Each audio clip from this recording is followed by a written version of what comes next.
The Cop Demon Hunter's success story could be a turning point for cinema. The Netflix mega hit is now a box office hit too, but would that have been the case without the streamer? This weekend, movie history was made.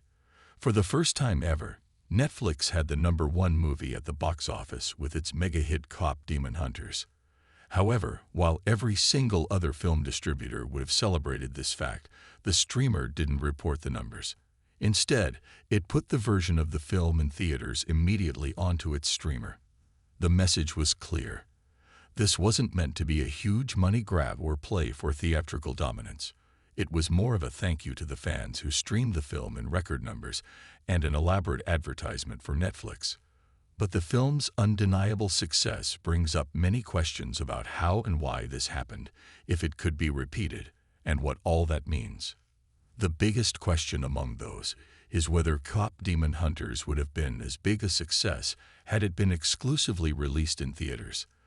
The film debuted on Netflix in late June and was immediately embraced by everyone who watched it. Critics, fans, and anyone who saw it loved it, and its Rotten Tomatoes score remains at 97%. At that time, Netflix also released the film in 3 theaters for 1 week back in June to qualify it for the Academy Awards.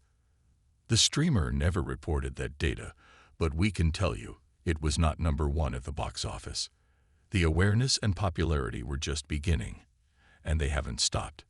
Slowly but surely, Cop Demon Hunters became one of Netflix's biggest hits ever. Word of mouth, coupled with ease of accessibility, made it arguably the pop culture sensation of the summer. Songs from the film are on the Billboard Top 10, gaining airplay on national radio and streaming services. Toy companies have come calling to make merchandise. There's talk of sequels, spin-offs, and over 2 months since its initial release, it's on its way to being Netflix's most successful original movie of all time, live action or animated, all of which happened before this weekend. In Hollywood today, the traditional way of thinking is that a film being on streaming kills its box office prospects. If people can stream it at home, they will not go to the theaters. And there is surely data to back that up. Most people think the perfect formula is for something to be released exclusively in theaters, where it can generate great buzz and box office, which then drives interest towards the home release. So a studio makes money on a film in theaters for its digital release, physical release, and then the streaming release. A quadruple dip with excitement and publicity, ideally, driving new viewers to each format. Cop Demon Hunters, though, changes all that. It wasn't released on Netflix with a ton of publicity. Even its recent theatrical release wasn't backed with hundreds of millions of dollars of marketing. The film became a hit on Netflix because A, it's good, obviously, and B, people could watch it immediately after their friends told them about it. It was there. It was available. We were already paying for it.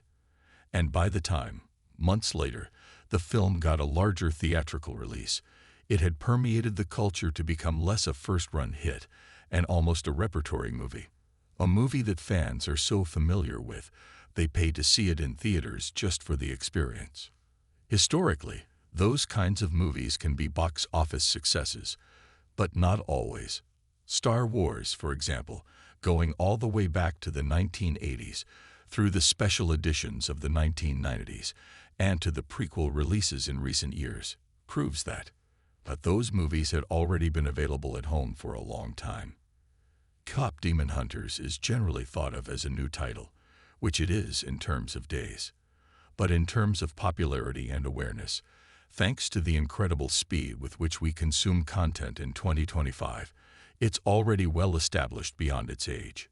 26 million watched Cop Demon Hunters over its 9th week of release from August 11 to 17, which is the most recent data Netflix has released as of publication. Crudely, if you pretend each one of those people paid $10 to see the movie, that's $260 million, about what Spider-Man: No Way Home made in its opening weekend. The point being, months after release, people are still streaming the crap out of it in wild numbers.